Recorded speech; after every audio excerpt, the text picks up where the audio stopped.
Kalau oktahedral sendiri pada semua ini kompleksnya bagaimana, Bu? Nah, itu akan dipengaruhi oleh jenis ligan. Kita akan bahas ini ya. Jenis ligan itu juga mempengaruhi terhadap kekuatan medan kristal. Kemarin kita sudah singgung di materi teori ikatan valensi bahwa ligan-ligan tertentu itu disebutnya dengan ligan kuat, sedangkan ligan yang lain itu disebutnya dengan ligan lemah. Ligan yang kuat akan memberikan interaksi yang kuat, ligan yang lemah akan memberikan interaksi yang lemah. Kalau interaksi elektrostatisnya kuat, maka medan yang dihasilkan adalah medan kristalnya berupa medan kuat. Kalau interaksi elektrostatisnya lemah, maka medan yang dihasilkan adalah medan lemah. Maka jenis ligan juga akan sangat berpengaruh terhadap kekuatan medan kristal. Misalnya contoh di bawah gambar ini, the influence of different ligands on the size of 10 degi. Pengaruh dari ligan yang berbeda-beda terhadap nilai 10 degi atau nilai tingkat energinya. Dari sini kita lihat sebelah kiri splittingnya kecil, sebelah kanan splittingnya semakin besar. Nah, dari sini kita bisa dapat dari data eksperimen ini bisa didapat ligan mana yang lebih kuat, ligan mana yang sifatnya lebih lemah. Kita ambil satu contoh yang ada di bagian kanan ini ya. Kompleks dengan kromium. Kromiumnya kromium berapa? Kromium kalau kita lihat di situ CrCl6 3-, berarti kromiumnya adalah kromium 3+. Yang tengah juga kromium 3+, yang bawah juga kromium 3+.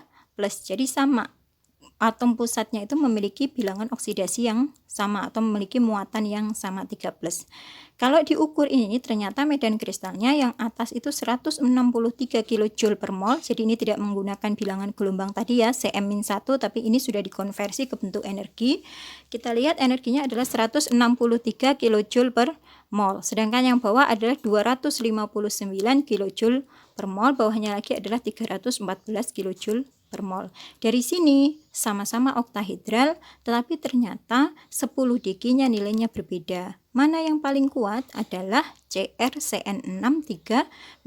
Ini adalah medannya lebih kuat dibandingkan CrNH363+. CrNH363+ ini medannya juga lebih kuat daripada CrCl63-. Pada atom pusat yang sama dengan muatan yang sama, medan kristal akan semakin kuat jika ligannya adalah ligan yang kuat. Kekuatan ligan kemarin sudah kita bahas di teori ikatan valensi ya. Kekuatan medan ligan itu dikenal juga dengan deret kekuatan ligan Fajans-Sussida. Kekuatan ligan Fajans-Sussida di sini bisa kalian tengok kembali kemarin, dan ini penjelasannya di bawah ya. Misalnya kita bandingkan FCl-BRI, maka F ini yang lebih keras dibandingkan Cl. Cl lebih keras daripada Br, Br lebih keras daripada I. Semakin keras ligan, maka interaksi elektrostatis itu akan semakin kuat. Kalau interaksi elektrostatisnya makin kuat, maka medan kristalnya juga makin kuat. Perbandingan yang lain misalnya adalah antara ligan ambidentat NCS dengan SCN. NCS ini yang berikatan dengan atom pusat adalah N, sedangkan SCN yang berikatan dengan atom pusat adalah S.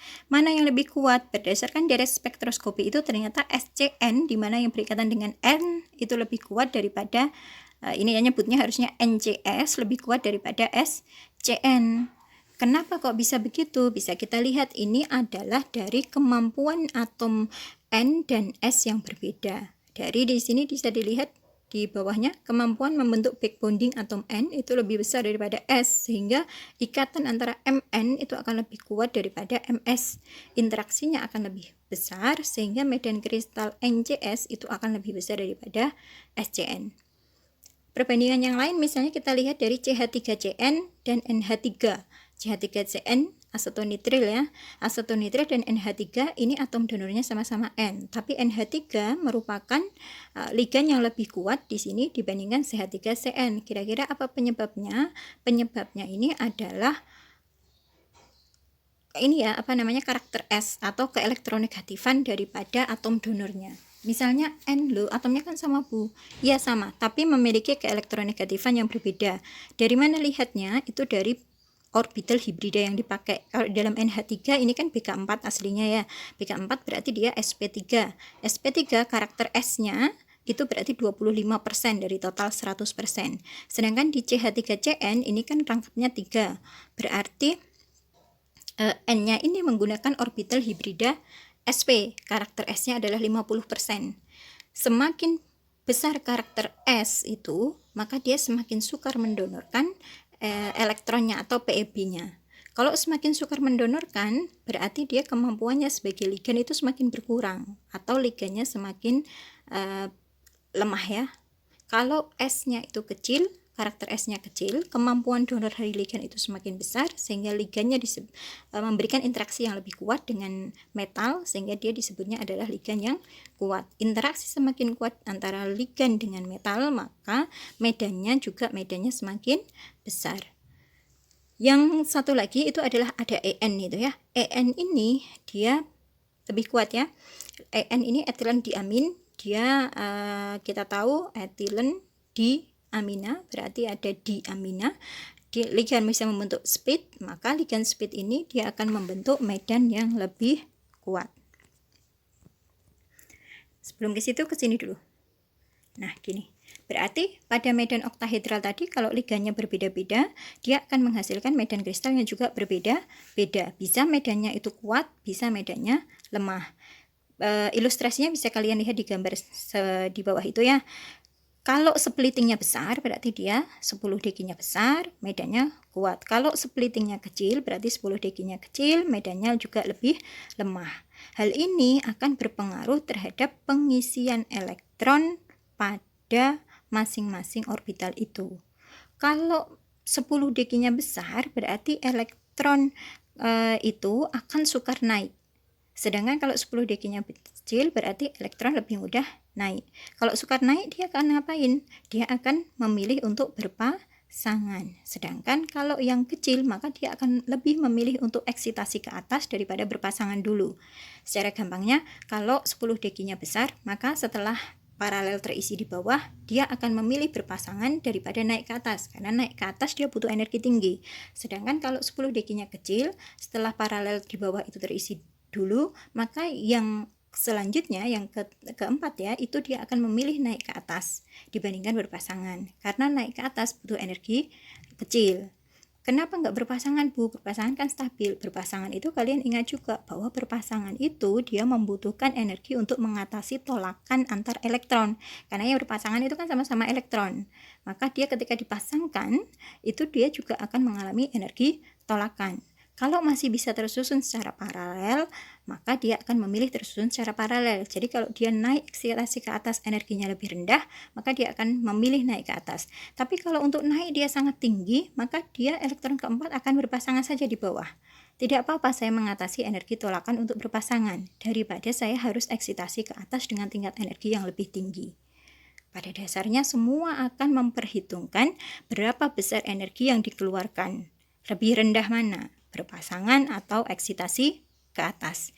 Jadi medan kuat itu akan cenderung berpasangan, biasanya dia lebih banyak yang sifatnya dia magnetis, sedangkan medan lemah itu akan cenderung eksitasi ke atas, banyak spin yang tidak berpasangan sehingga sifatnya lebih paramagnetis. Coba kita lihat contohnya. Nah, ini kompleks oktahedral dengan ligan-ligan yang tadi ya, ligan kuat, NH3, EN, CN, CO, ini dia adalah strong field ligan, maka kecenderungannya kalau Fe berapa ini? Fe2+ ya, berarti Fe2+ itu D6. Kalau D6 berarti pertama 3 terisi di bawah, maka kalau medannya kuat, dia akan berpasangan di bawah, berarti 3-nya lagi akan berpasangan di bawah. Berarti dia magnetik. Tetapi kalau medannya lemah, dia akan naik ke atas. Sehingga 2 naik ke atas, 1-nya akan berpasangan di bawah. Berarti dia sifatnya adalah paramagnetik. Nah, ini beda ya, akan memberikan perbedaan pada sifatnya juga. Karena susunan elektroniknya berbeda, maka sifatnya juga berbeda. Coba lagi kita lihat contohnya. Nah, sebelum ke situ kita lihat yang ini dulu tadi. Nah, ini adalah konfigurasi elektron kompleks oktahedral medan lemah dan medan kuat. Jadi coba kita lihat D1. D1 kalau dia medannya adalah lemah maupun kuat, dia sama-sama akan terisi di T2G. Kita simplified ya, disederhanakan konfigurasinya biar nggak nggambar semua banyak. Nah, berarti yang T2G itu berisi 3 orbital, yang EG berisi 2 orbital. Langsung dibayangkan seperti itu. Kalau D1 berarti 1 elektron akan mengisi di T2G. Kalau D2 maka otomatis juga mengisi di T2G. D3 juga otomatis mengisi di T2G. Untuk susunan ini tidak akan ada berbeda antara medan lemah dan medan kuat. Tetapi untuk D4, elektron keempat, kalau medan lemah dia akan cenderung naik eksitasi ke atas daripada berpasangan. Sedangkan kalau medan kuat karena beda energinya tinggi, maka dia cenderung berpasangan di T2G daripada dia naik ke EG. D5 juga demikian. Kalau medannya lemah dia akan naik ke atas. Kalau medannya kuat dia akan berpasangan di T2G.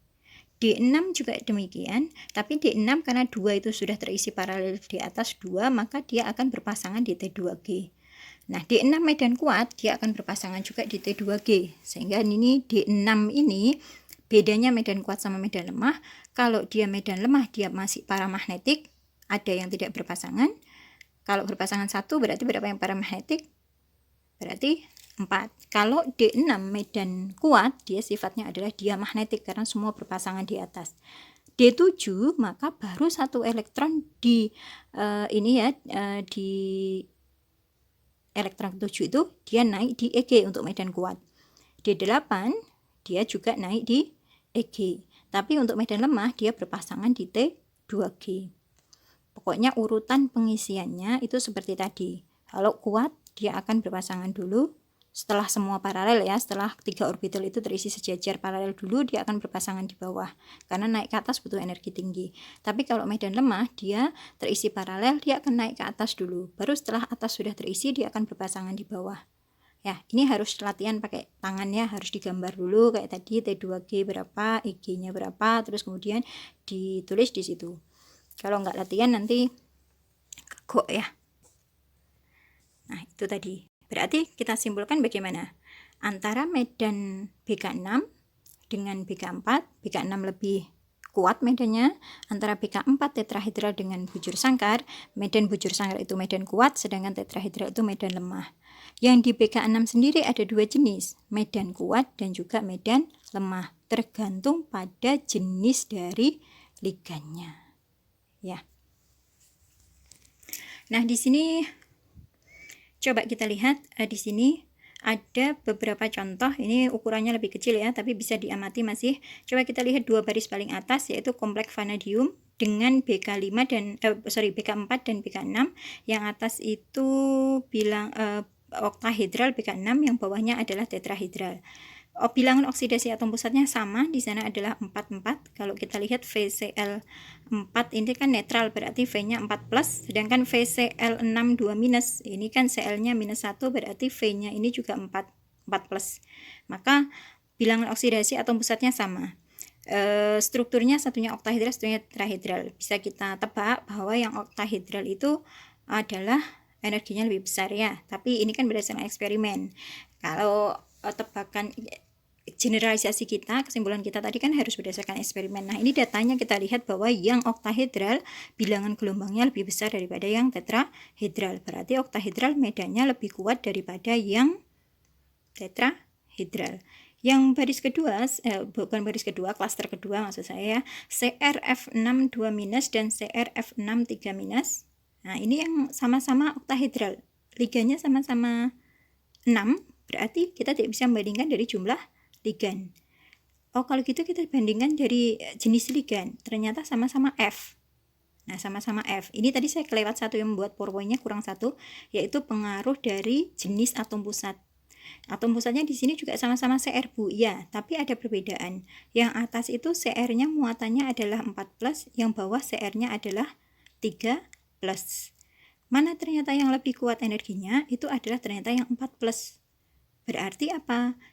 atom pusat dengan bilangan oksidasi yang tinggi atau muatannya tinggi itu akan memberikan interaksi elektrostatis yang lebih kuat dengan ligan yang datang. Kalau muatannya tinggi atau bilangan oksidasinya tinggi kan dia semakin positif. Semakin positif berarti dia akan berinteraksi lebih kuat dengan ligan bermuatan yang datang tadi. Sehingga dia akan menghasilkan interaksi yang lebih besar, medannya juga akan semakin kuat. Itu juga terdeteksi dari bilangan gelombangnya ya. 22.000 dengan 15.000. Berarti yang 22.000 medannya lebih kuat. Yang bilangan atom pusatnya, bilangan oksidasi atom pusatnya lebih besar, maka dia medan kristalnya juga lebih besar. Baris yang klaster yang ketiga, di sini ada apa? Chromium H2O 6 2 berapa plus itu 3 plus ya. Terus yang bawah adalah CrEn 3 plus. Kalau kita lihat muatannya atom pusatnya sama 3 plus, yang berbeda apanya? Jenis ligannya, H2O dan En. Kira-kira siapa yang lebih kuat ligannya? Otomatis yang En ya. Maka kita lihat bilangan gelombangnya bagaimana. Yang dengan ligan En 22.300, yang ligan H2O itu 17.400. Nah, dari sini berarti bisa kita lihat yang ligannya kuat itu tadi medan kristalnya adalah lebih kuat. Nah, data ini bisa kalian amati satu-satu ya. Bandingkan maksudnya. Kalau kalian sudah bisa menemukan loh ini kenapa kok lebih besar, maka kalian sudah paham. Ini semuanya datanya ini punya perbandingan. Termasuk di lanjutan tabel 7.2. 7.2 ini juga dia datanya juga bisa dilihat apa yang membedakan. Satu, apakah dia BK-nya berbeda atau ligannya yang berbeda atau atom pusatnya yang berbeda. Nah, atau antara tetrahedral dan bujur sangkar. Di sini tidak ada data bujur sangkar ya.